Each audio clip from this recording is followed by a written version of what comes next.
agenda qabna sagantaa qab agendan keenya sagantaa keenya okay Muhammad wanda bultu qabda ana kin taru barbaade isa kana farmaa cufe waati kisho okay dabale sagale kan kolla ni dabalu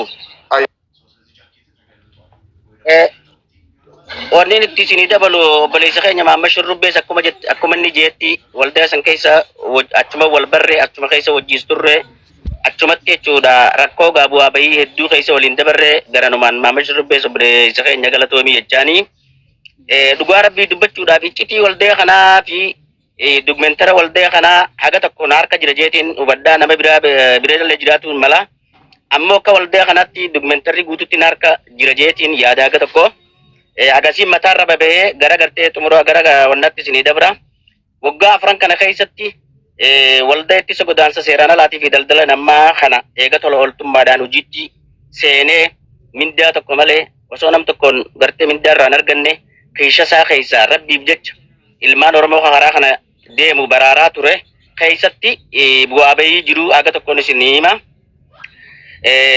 Waggaa afran kana keessatti shamarran Oromoodha kan gartee karaa kanatti dallaallotaan gartee qoonqoonis haa ta'u bifa adda addaatiinis haa ta'u gartee bifa gartee diinagdee irraa buusuuti mana adda addaatti walitti qabanii gartee akkasitti kaarbooniin qaama isaanii irraa bahuu fi wanni adda addaatiin ukkaamamanii lubbuun baate dubartii 69 akkasumatti waggaa afran kana keessa dubartiin gudeeddaa jaalattee osoo hin ta'in gudeeddaadhaan gudeedamtee waldaa kana dhuftee himattee 29 akkasumatti dallaallotaan ta'ee shamarreen fuula qabdu yookaan shamarree bareeddu tan ilmoo ifiin gartee jaalattee hin dhalin dirqamaan irraa dhalan 24 akkasumatti waldainitti isa godaansa seeraan alaa waggaa afran kana keessatti shamarree maallaqa hin qabne ta'u gartee warri isaaniitis wanna gartee maallaqa irraa kafaluu dadhaban kan rakkattee akka malee taate yoo xiqqaattee dhalaa 550 bilisoomse. Akkasumatti deebi'uudhaan dallaallonni biyya keessa jiruu fi gartee biyyoota ollaatis jiru nama 29 qabamee seeratti dhiyaatee kaan magaalaa Hararettidha jira kaan hidhaa Addeelleetti waggaa 28 irraa hanga 30 tti murtaa'ee hidhaa jira.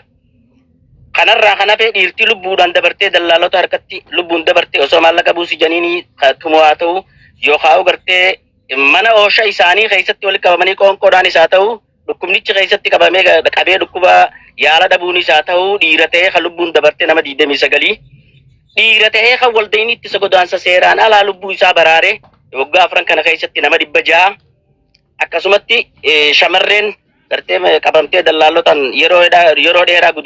yeroo dheeraa cinqamaa turte nama dhabuudhaan yookaan qarshiin isii bakka takka bu'uu fi dhabuudhaan rakkataa turte maraattee huccuu darbitee dhalaa 9 baruma afran kana keessa Bosaasoonis haa ta'u Jabuutiinis haa ta'u warreen dooniin fuutee osoo gara biyya Yamaniin deemaa jirtuuni qabatamatti nuti hordofnee dallaallota irraa hubanne nama 900tu waggaa afran kana keessatti lubbuun dabartee jechuudha. Kanarraa waan ajaa'iba namatti ta'u keessaa nama jaamu Ziyaa Shoodhee nama jaamu bakka takkatti dhalaan 7 dhalteef dhalaan 7 lama ijoollee wallooti kaan ijoolleen dhalaa lamaas naannoo Amaaraati kaan ijoollee Oromooti.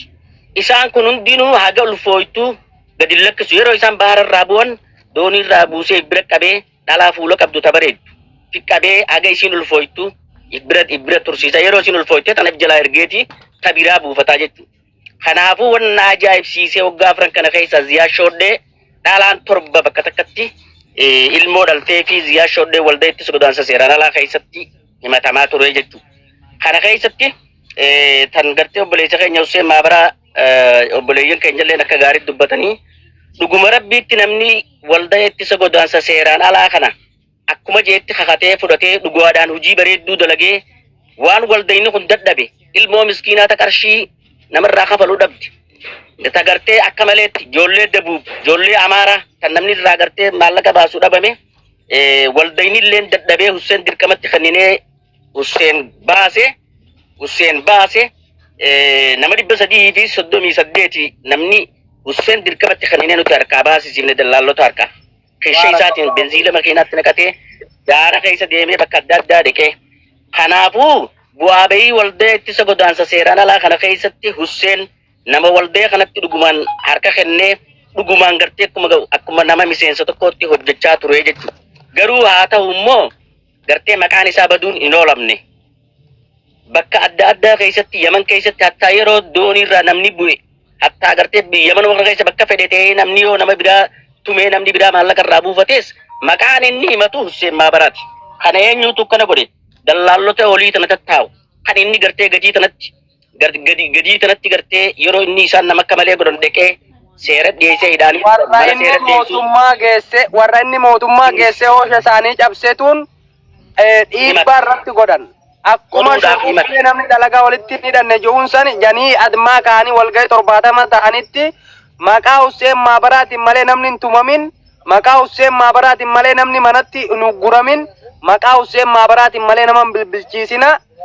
Isaatu erga waldaatti seenee qeerra deemee nama qabsiise, hoosharra gube, nama hedduu dhaame, nama hedduu lubbuun darbe. Xiiqii keessa galanii haga inni makiinarratti ajjeefamu dalagame. Garuu waan inni isi erga waldaatti dhufe an isumaa dirqama baatu isumaa qajeelfama walii kenninuun waldaa keessa wanni hin ba'eef sababa san obsaan haa dubbatu nama ofitti badii muruu dadhabeefin waldaa keessaa bayan. Hoggaa dubbiin jabduun jirtu na bilbilan nin dhufa. Karaa kana keemaa nama meeqa fuune? Nu bilbilanii keemaa Naasirii nama meeqa fuuna? Hattaafi nama meeqa fuuna? Golagaatiraati nama meeqa fuuna? Oromoota kutaa biraa amma nama san nama 30 nama 20 fidi waan godhu jirtu san hojjenne ni fuuna bakka takka ni dadhabne. Saniifin waldayicha keessaa bahe. Namni tokko Oromoo ta'ee gaafa jaarame akka Oromootti tarkaanfii walirra fudhata akka Oromootti walii akkata. Badii isaa walii dhiisa kadhuftuuf wal barsiisa. Namni gaafa Oromoon ammoo murtee irratti muru hoggaa deemtu jaarsa fi keessa fi namni bakka adda addaa keessa harka walirra qabatee dinqatti waliin gallaa yoo dadhabne sinit deebinaa saniifi waldaa keessaa saniif hin bahe. Warri sun har'a guutuun lubbuun hin jiru warri shira san keessaa qabu. Warri hoggaa nuti namatti ergine raashina isaanii ammataa kiyya maallaqa kiyya ergee haxaabitti keemaa namni miskiin itti tumamu 3,000 4,000 obsaan kana Mahammad kana maallaqa kiyya ergeetiin achi dhaqi jeen maallaqa kiyya san fudhatanii nama nuti barbaannu wajjin jimaa qamaa turan. Yeroo san dalagaan qabu. Sigalee maaliif miskiina keenya tumamuuf dhalaan keenya Yaman irraa fuudhameeti Yamanii muqiima muassasaa daladduutti kireeffamaa ture maallaqni warrarraas bu'e. Maqaa walii dha'uun hin barbaachisu saniif hin bayan. Hagasi dhiifama. Fayyaa ta'e Muhammad Adam gabaasa keessan sila sagantaa waliin godhe. Maamma shurrubbee. Yeroo takka wannu goona sagantaa waliin dhufne oguta kasiifin ibsa sirriitti ibsa sagantaa silaan qopheeffadhee akka namni hedduun dhaggeeffatuuf sagaleen keessallee akka waraabamu waan an qophaa'e galaatti seente walumaan dhaadhaa bana fakkaata. Sokkee rakkoon qabu waan bareedaadha. Walumaa galatti amma waa lama qofa irratti xiyyeeffanneeti waa lama irratti xiyyeeffanna wanni lamaan sun maali tokkoffaa godaansi seeraan alaa waan isin hojjettan gabaasa ammaati gootu kan irra deebitee tartiibaan nama du'ees ka qabamees ka saamamees akka nu gootu feena. Lammaffaa irratti immoo qabxiin guddaan waa'ee Hussein Maabaraa inni amanu saa amanu inni dhiisu saa dhiisu. Maama Shurubbee ni beektanii Maamad Adam ni beektanii waan isaan dubbatan asin dura illee miidhaa gubbanni beektan qabri isaaniitti hin kakataniiti. Hussein Maabaraa feetan hattuu jaa feetan gaarii jaa Hussein Maabaraa osoo horee godaasaatti hin dabalamin dogoggora dalagaa akka inni ture jarrummaan kun ragaa bee jira. Eega horee tana dabalame immoo ilma namaa fayyadaa akka ture qaalii horee tanaa godhaa akka ture horeen waan inni godhe bakka inni nama fuudhee fi nama hanga inni fuudhe gabaasa kan nagirti. Kana jechuun Hussein yakkarraa bilisa jechuudha miti. Sana akkasitti hubadhaa. Qabxii namarratti xiyyeeffannaa amma yoo wal hubanne jechuu fedheetti tokkoffaa godaansi seeraan alaa ifaajeen bu'aa bahiin dadhabbiin baasii fi miindaa tokkoon malee beekamtii fi galata uummata bal'aa kanaan malee godhaa turtan bu'aan keessan maal galmeessitan maal injifattan hangamta akka nama baraartan ka jedhu maammee gabaasuma ammaa kan seerqa jiru halistii kana baastee sirriitti nu ibsitara deebitee akka namni dhaggeeffatu fi waraabbatuu fi xumura irratti immoo namoota amma qabxiin guddaan nuti barbaannu wanni uummanni guutuun dhaga'uu fedhu Maamma Shurubbee yoo wal hubanne dallaalota biyya keessaa Adaamaa, Dirree Dhawaa, Finfinnee, Harar, Awwadaay, Arsii, Asallaa ta'anii nama akka gabraatti biyya bilisaa si geessina ni dalagatanii jijjiiramte jechuudhaan nama biyyarraa gara bahaa ergan. Waan toopik lammaffaa irratti warroota bahara galatti ilma namaa gudeedan, ajjeesan, solleessan, guban, maallaqa irraa buusan. Tuu toopik sadaffaan ammoo eega namni bahara ceehee booda hattoota maafiyoota akkam basinimtanii kana maqaa Hussein Maabaraatiinis haa ta'u, Hussein Maabaraattis haa ta'u, jinni Maabaraa haa ta'u. Jarri sun nama meeqa iddoon dhaloota isaanii eessa suuraan isaanii akkamittiin eeruu arganne agandaa Oromoo guutuu goonee jara kana yakkama akka isaan ta'an labsina akkami saaxilla kajawu ragaa wajjin maqaa wajjin suuraa wajjin itti deebina addaan baafan Maammadis yoo ta'e obsaas yoo ta'e horee godaansa seeraan alaa keessaa gabaasa waan isin hojjettan bu'aa bahii fi injifannoo isin fiddanii fi nama hanga isin baraartan tootaalii walii qabdee maammi akka madeessi kanatti kan adeemsisuun barbaada. Isa kana immoo tartiibaan jalqaba irraa kaastee gaggabaabsitee mataara naadoo isaa sagalee keessanillee rikoordii akka ta'uu fi bu'aa bahii takkaammoo firii milkii keessanillee uummanni akka baruun fedha itti naafuuf. Isa kana naa xumurii achi deebina qabxiin ammaan kaasa kanatti fayyaa ta'e. Naas guddisee itti fuuf yoo dandeessa kaameeraa kee banni namni akkasi baruu fi yoo dadhabde immoo akkanuma naa gabaasi itti fuuf. Dabar bakka reefuu nama dubartiin torba bakka dhalteef jeesanii. Itti sanuma bal'isee kana ibsuun barbaade isuma sanuma hunda waliin qabee. Oke, itti fuuf gabaasa seerga jiru nu kanneen sumaanii Maamad. Fayyaa ta'e yoo dandeessa kaameeraa kee naa banni takka kanatti itti fuuf.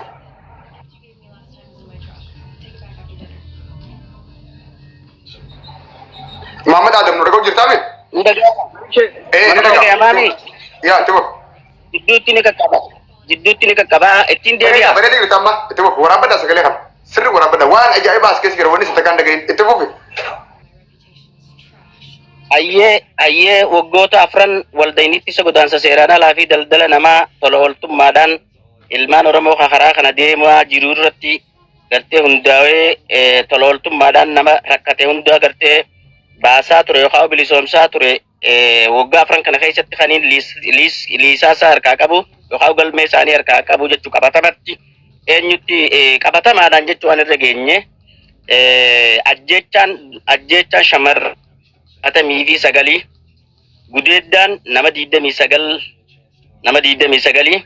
kanneen ammoo fedhii isiitiin alatti gudeedanii yookaan ulfa isiin hin fedhiniin ulfeessan 24 kanneen ammoo waldaynii itti laallota harkaa baase shamarree 550 dallaalota biyya keessaatii fi biyyoota ollaa kanarratti namoota to'atamee seera dhiyaate nama 29 waldaa ittisa godaansa seeraan alaatiin jechuu seera dhiyaate waggaa 30tti itti murtaa'ee jira.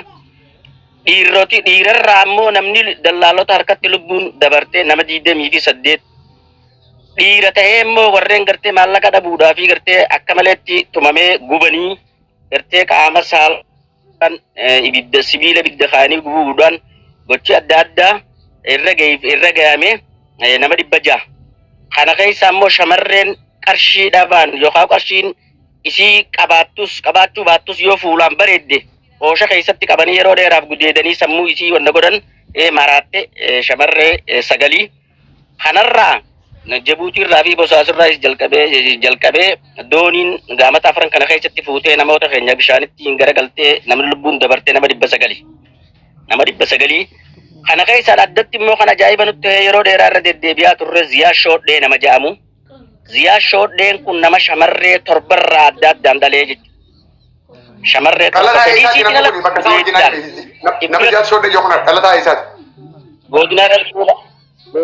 godina Harargee bahaa gaara mul'atan dhalate. Godina Harargee bahaa gaara mul'atan dhalate. Suuraadhaan deeggaramee viidiyoodhaa wajjin wanni harkaa qabu kun wanni himaa jiru kun suuraadhaa fi viidiyoon deeggaramee. Akkasii waggoota afran kana keessatti waan kanaatu dalagame jechuu barbaadeetii galatooma. Oke, fayyaata ulfaadhaa qabxiin lammaffaan hatti jennu maama shurubbeettis yoo ta'e eenyu sosoo qabxii lammaffaa bira hin geenye yaada asirratti dabaltanii yoo qabaattan obsaa ta'uu Afrikaa ta'uu mana keessaa namummaa waa dubbattan achi nu taana gara qabxii lammaffaatti. Amma suuraa fi liistii maqaa fi iddoo dhaloota dallaalota kanaa hunda baasnaa isa bira osoo hin geenye waan dabaltan namni qabdanii yoo jiraattan carraa isin kana. Ani wanni waan qofaan ifa isinii godha. Ziyaa Shoodheen amma gocha san ni beenna anuu gaafan gadi dhufu nama 360 achi fuudheen Abduu Affaarii biratti hatanii gannaqe nama dhalaan mana jaaraa ture garuu inni har'a lubbuudhaan hin jiru. Ziyaa Shoodheen kun du'ee jira? Waan akkasiitu gurrarra na bahe. No. Hinduune obboleessa isaati ajjeesan malee inni ni jira. Ayyee. Waan gurrarra na bahe haganumaan dubbachuu barbaade akka kan. Oke, fayyaata. Oke, Afrikaa ta'u. Hayya Afrikaa. Dhugaadha. Akkuma asirraa Muhammadii fi shurrubbeen fa'aa hiriyoonni warri waliin turre dubbatanitti warroota amma biyya keessallee ta'ee ala jiru suuraa isaaniitiif iddoo dhalootaa jedhame. Uummanni kun ammallee deebi'eetiniin dalagarra jira. iddoo isaan jiranillee qabatama yoo kawallallu taate fotoo isaanii maalii isaanii kennuu dandeenya.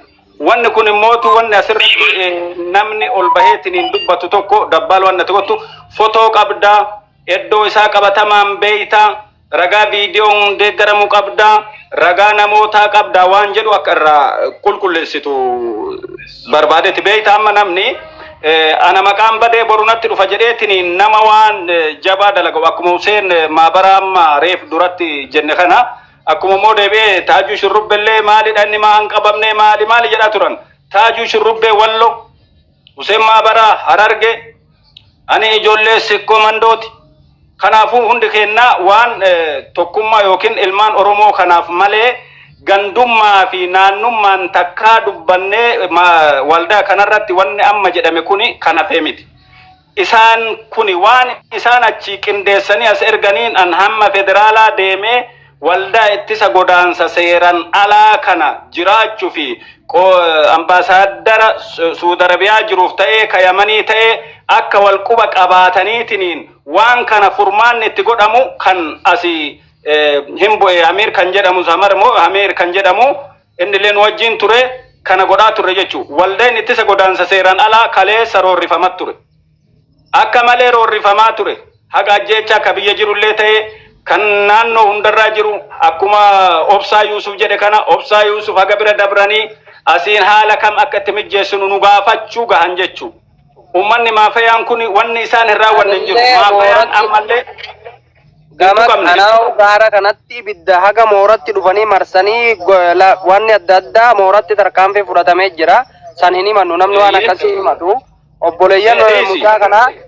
obboleeyyan gurbaa kanaa nama sadii takka amma dura waan taateeti biyya galte takka immoo keema dhiisanii takka fuudhanii namuma tokkotuun shamarran sadii san waa godhe waan tokko hin jennu kadhannee kadhachiifnee nama san anuu 86 biraa qaba maallaqa kiyya san fudhadhu ilmaan namaa gadhiisi jeetiin kadhadde ni dide waldaan godaansa seeran alaa gaafa labsii baase baaneeti nama san rukkaaba san guututti uggurre nama fuulan beennu maqaan beennu ibidda walii garagalchuun dhufe gaafa lubbuun dhufte warri bakka biraa keessan beekanii dhufanii nu harkaa nama san damaanaa ta'anii baasanii warri damaanaa ta'es walumaan gaaraa bade gaaraa nu ooftan jee warri dhiibbaa nu godhee maqaa nu balleessu warruma gaafsaniiti wanni biraan jiru warri shurrubbeen kalee gurguraa nama muraa nama akkas godhaa jiru sun sanuma rukkaaba dalaguu anuu obsatti gaaf tokko himeen tura anuu dallaala ta'e nama lamaan biyyaa fide dubbisi warra isaanii dubbisi jeetiin irratti dheebeeka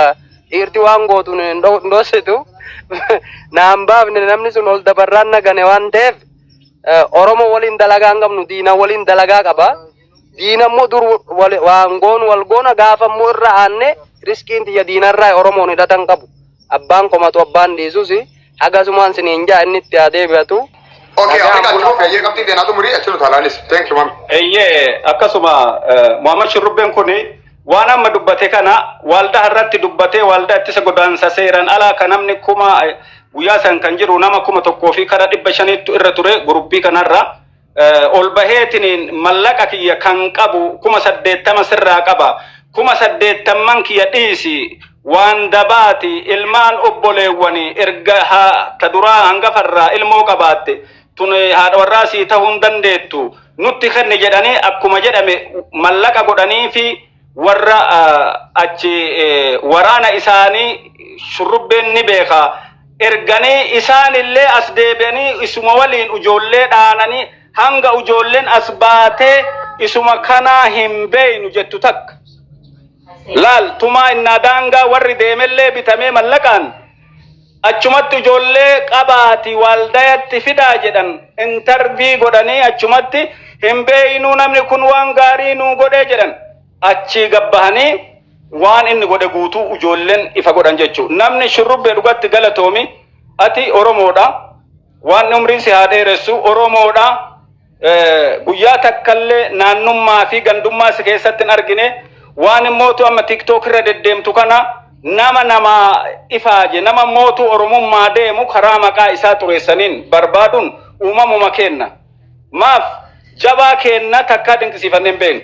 Akka carraa ta'ee guyyaa san waldaan ittisa godaansa seeran alaa namni 1,500 warwaatanii dadhabnaan kararratti bahee karaa hidhee waan hin taanetu dalagama jira. Ilma Oromoo kan birmaan nuun jedha jechuun dhaabee akkasitti obboleewwan kiyyas kan bilisa baase jechuun isaa takka jalaa miliifatanii fuudhanii mana fincaanitti hidhanii amma isinii erguu danda'a fotoo gurbaa kanaatii fi naannoo dhaloota isaatii fi waan obboleettiitti irratti yeroo san raawwatame fuudhee araba gurguratee arabni mana fincaanii keessa hidhee qaamni guutuun ta'ee wanta isin jettu viidiyoon kan mana fincaanititti namni akka isii eegu namichi bira kaa'ee viidiyoo waraabe keessan naa erge qaamni guutuun ta'ee haga du'aa geesse jechuudha.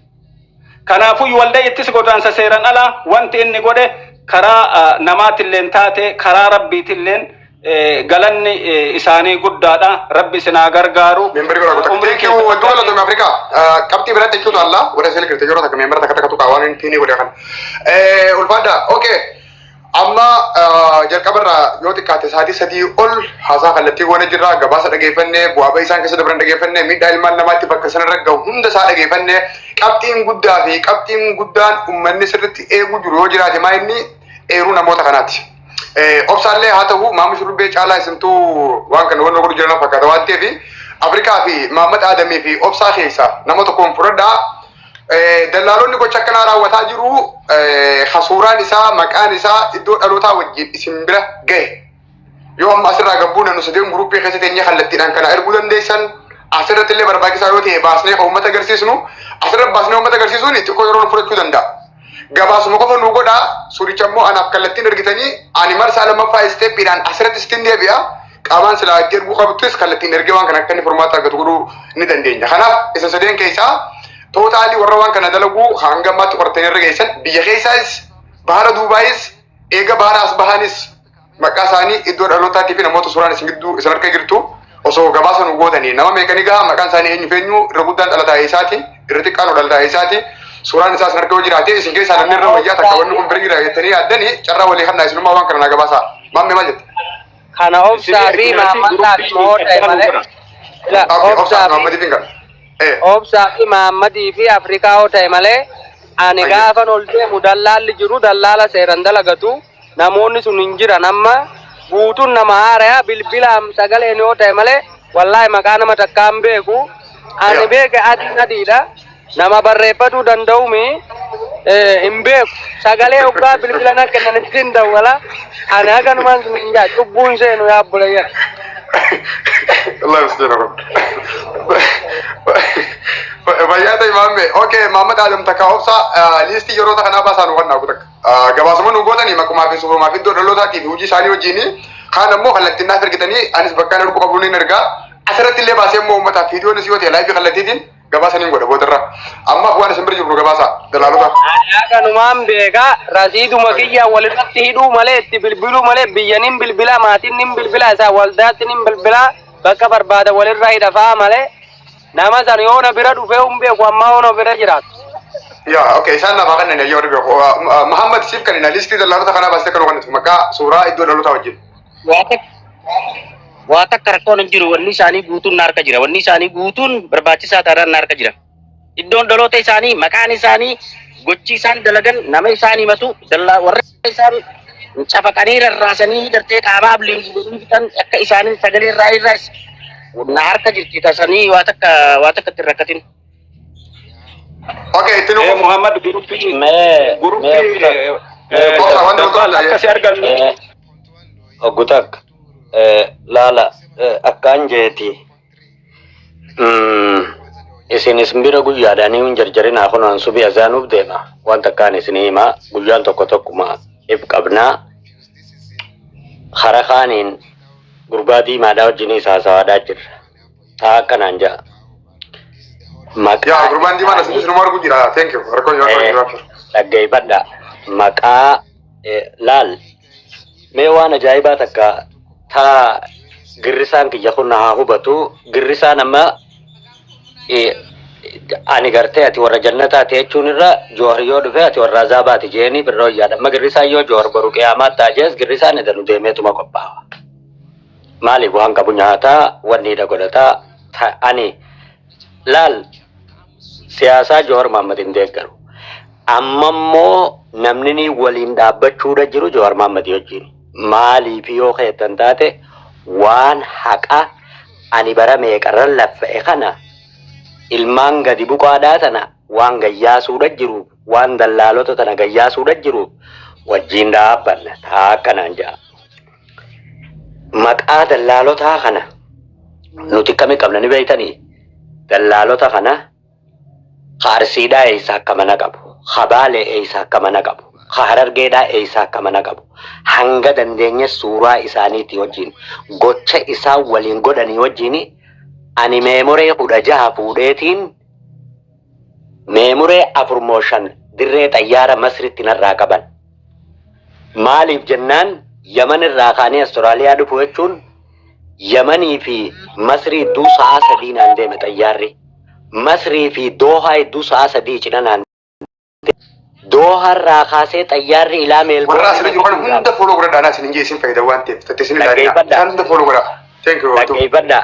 Xayyaarri Doohaa irraa kaasee Meelboorn na fiduudhaaf sa'a 19 naan deeme. Dirree xayyaara Doohaa irratti lilmee dabarsuu hin dandeenyu. Daakiraa 4 Masriin irraa caccabsan eessatti hin deemte jaanii. Doohaadhatti sababaa kiyyatti xayyaarri daqiiqaa 15 dhaabbate. Obsa Daakiraa hoggaa jettu miimoorii jechuu feeteeti. Miimoorii gartee wanni badduu keessa jirtu. Ragaan keessa jiru. Ta ragaan namni adda addaatun keessa jiru gender sexual violation ta keessa jiru